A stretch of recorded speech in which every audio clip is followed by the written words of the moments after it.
देखिए, जो छुट्टी का कैलेंडर जारी किया गया राज्य स्तर से, कुछ तो संशोधन हुए, लेकिन दशहरा जो कि बीत गया, हम लोगों ने बार बार सरकार का ध्यान आकृष्ट कराया। सप्तमी तक लोगों ने विद्यालय खोल के रखा, इससे काफ़ी कठिनाई हुई, शिक्षक से ज़्यादा शिक्षार्थियों को कठिनाई हुई।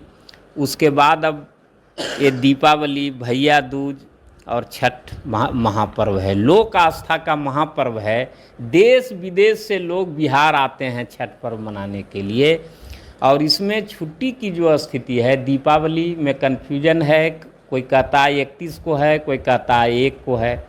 भैया दूज की छुट्टी है, लेकिन छठ पर्व की छुट्टी यह समझिए कि नहाए खाए तक, जो खरना है, नहाए खाए और खरना दोनों दिन विद्यालय खुले हुए हैं। पहला अर्घ जो शाम में पड़ता है, उस दिन से विद्यालय बंद है, माने षष्ठी से विद्यालय बंद है। तो षष्ठी, सप्तमी और बाद में छठ के बाद बंद है, लेकिन नहाए खाए और खरना तक जो है वो विद्यालय संचालित है बिहार में। बताइए कि उस दिन कौन बच्चा आएगा। और हमारे काफ़ी संख्या में ऐसे शिक्षक हैं जिनका परिवार तो छठ पर्व करता ही है, स्वयं शिक्षक और शिक्षिकाएं भी छठ महापर्व करती है। तो आस्था का पर्व है और लगातार 4 दिन भगवान की आस्था में लोग डूबे होते हैं। नहाए खाए और खरना से लेकर के छठ के समाप्ति तक हर दिन एक इम्पॉर्टेंट होता है, और ऐसे में 2 इम्पॉर्टेंट दिन स्कूल लोगों को जाना पड़ेगा। तो ऐसे में छठ व्रतियों को और जो शिक्षक हैं, उनके अभिभावक हैं, उनके परिवार के लोग हैं, कितनी परेशानियां होगी जिन्हें छठ करना घर से बाहर जा कर के करना होता है। देखिए, यही है कि अब देश विदेश से लोग आ रहे हैं, और अपनी जो सरकार है तो वो खोल रही है विद्यालय, है न। नहाए खाए और खरना के दिन ये बिल्कुल ही अनुचित है। और हम लोगों ने लिखकर भी दिया है सरकार को कि आप जो हमारा रविवार, 7-8 रविवार को जो विद्यालय चलाए हैं, आपने जो ग्रीष्मावकाश में विद्यालय चलवाया है, जिसके बदले कि आज तक न आप अर्न लीव दिए, न क्षतिपूर्ति अवकाश दिए, उन सारे अवकाशों का सामंजन जो है इन त्योहारों में कर दीजिए।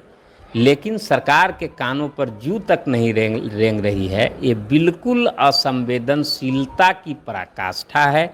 डेमोक्रेसी में ऐसा नहीं होना चाहिए, अन्यथा बाध्य होकर हम लोग क्या करेंगे? हम लोग तो धरना प्रदर्शन करेंगे, लेकिन इससे तो निदान नहीं होगा समस्या का। जो पदाधिकारी हैं या इससे संबंधित लोग हैं, उनको ध्यान देना चाहिए। यदि वो ध्यान नहीं देते हैं तो हम लोग माननीय मंत्री का भी ध्यान आकृष्ट कराए हैं, माननीय मुख्यमंत्री का भी ध्यान आकृष्ट कराए हैं। उन लोगों को चाहिए कि ये लोक आस्था के महापर्व में बच्चों को और शिक्षकों को कठिनाई नहीं हो, इसका वो लोग व्यवस्था करें। कितने दिनों की छुट्टी की मांग करें?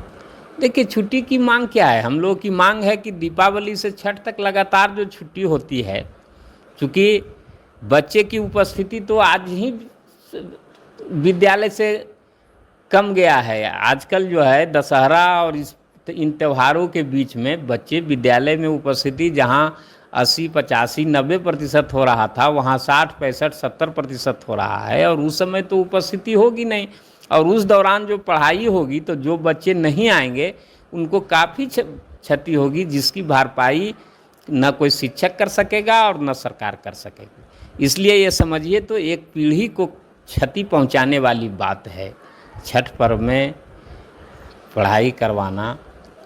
और जो बच्चे नहीं जा रहे हैं उनकी पढ़ाई छूटेगी, उसकी व्यवस्था तो कोई नहीं करेगा।